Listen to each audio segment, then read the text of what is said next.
आप अच्छे होंगे। तो स्टूडेंट्स, आज हम स्टार्ट करते हैं क्लास 9th का सेकंड चैप्टर, जिसका नाम है बहुपद। ठीक है स्टूडेंट, तो आज हम इसका इंट्रोडक्शन देखेंगे कि कैसे कैसे किस चीज़ को क्या कहते हैं।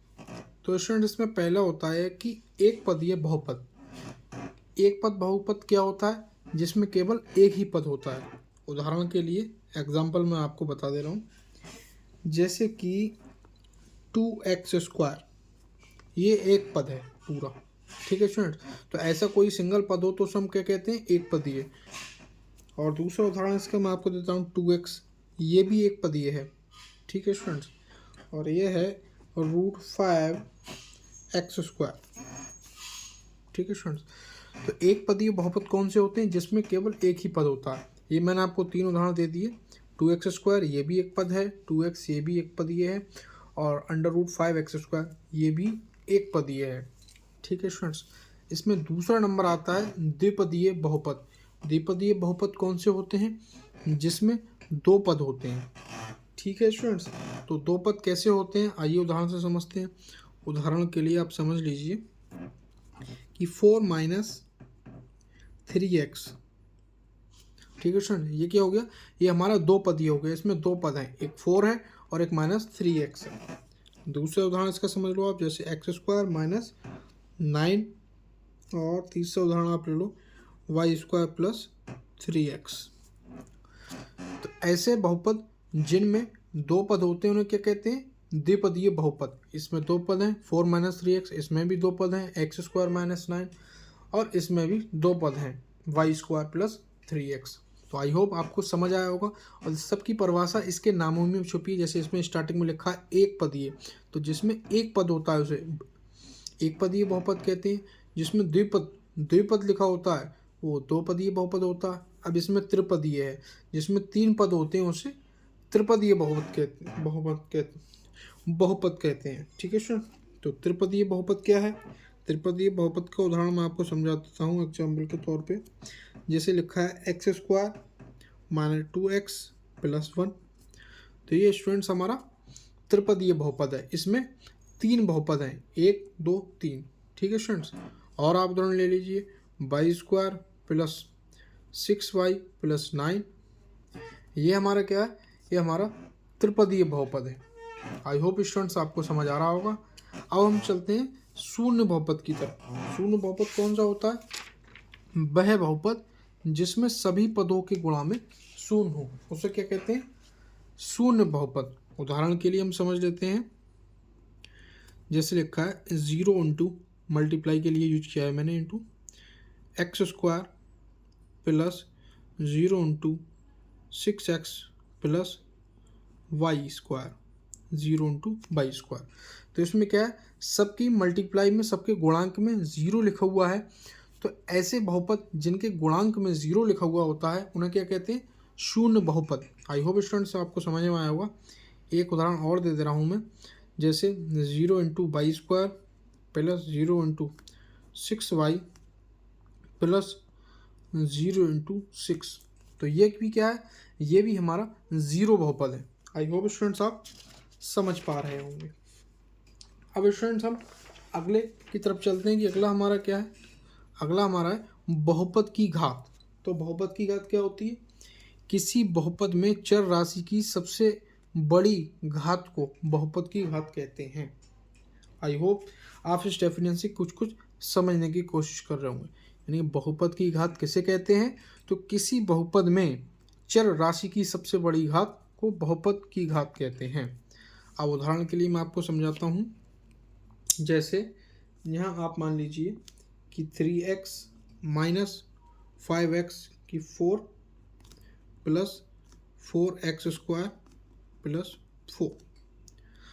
तो इसमें क्या लिखा है कि बहुपद की घात कौन सी होती है? किसी बहुपद में चर राशि की सबसे बड़ी घात को बहुपद कहते हैं। तो इसमें सबसे बड़ी घात किसकी है? x की। तो इसमें बहुपद हमारा क्या है? बहुपद की घात कौन सी हो गई सबसे बड़ी? 4। आई होप स्टूडेंट्स आपको समझ आया होगा। किसी बहुपद में जो नंबर, जो वेरिएबल बहुपद होता है, जो सबसे जिसकी अधिक घात होती है, वही उसी को हम क्या कहते हैं? बहुपद की घात। ऐसे ही दूसरा उदाहरण ले लीजिए, इसमें है x² + 6x + 3। तो इसमें सबसे बड़ी बहुपद की घात कौन सी है? एक्स स्क्वायर मतलब 2।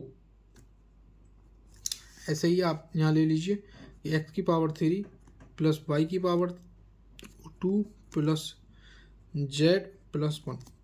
तो इसमें बहुपद की सबसे बड़ी घात कौन सी है? 3। ठीक है स्टूडेंट्स। तो किसी बहुपद में चर राशि की सबसे बड़ी घात को ही बहुपद की घात कहते हैं। आई होप स्टूडेंट्स आपको समझ आया होगा, आप नोट कर लीजिए।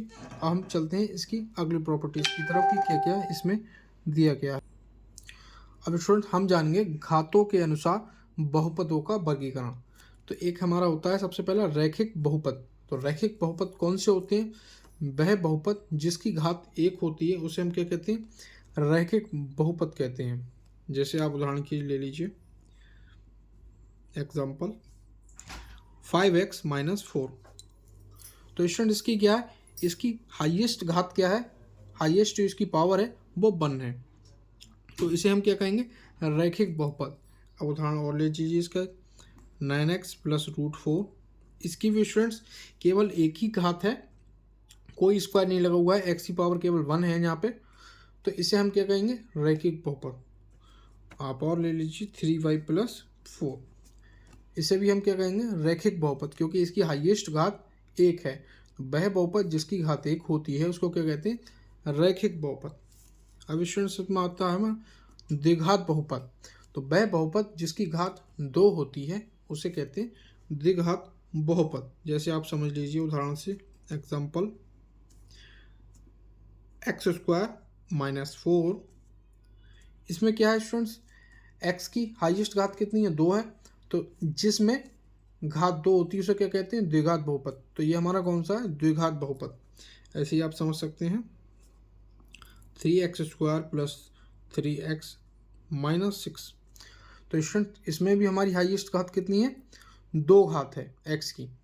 तो जिसमें 2 घातें होती हैं उसे द्विघात बहुपद कहते हैं। अब हम चलते हैं स्टूडेंट त्रिघातीय बहुपद। तो त्रिघातीय बहुपद कौन से होते हैं? वह बहुपद जिसकी घात 3 होती है उसको हम क्या कहते हैं? त्रिघातीय बहुपद। अब हम उदाहरण की मदद से इसको समझेंगे। एग्जाम्पल आप ले लीजिए, जैसे हमारा है 3x³ + 4x² + x - 2। ठीक है स्टूडेंट। तो इसमें बहुपद की हाईएस्ट घात कितनी है? 3 है। तो इसे हम क्या कहेंगे? त्रिघातीय बहुपद।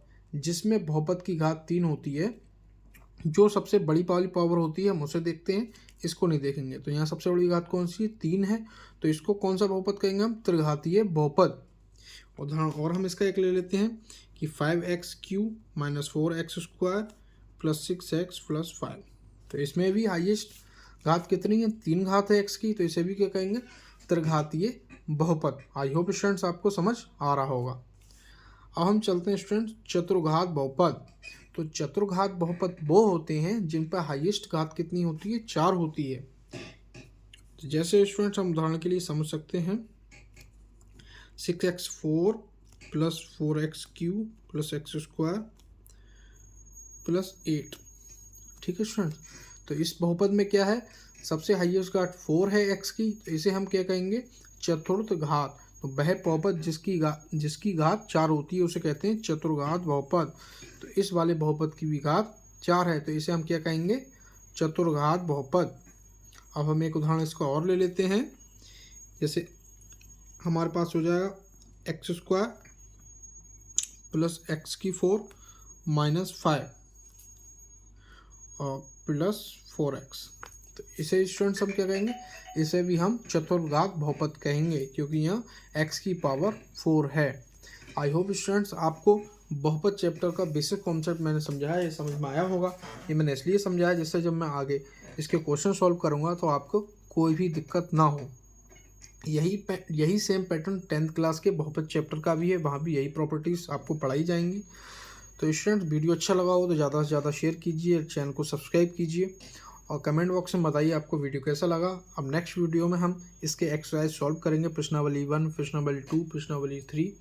ऐसे ही मैथ के सारे वीडियो हम इस चैनल पर अपलोड करने वाले हैं। Thanks for watching.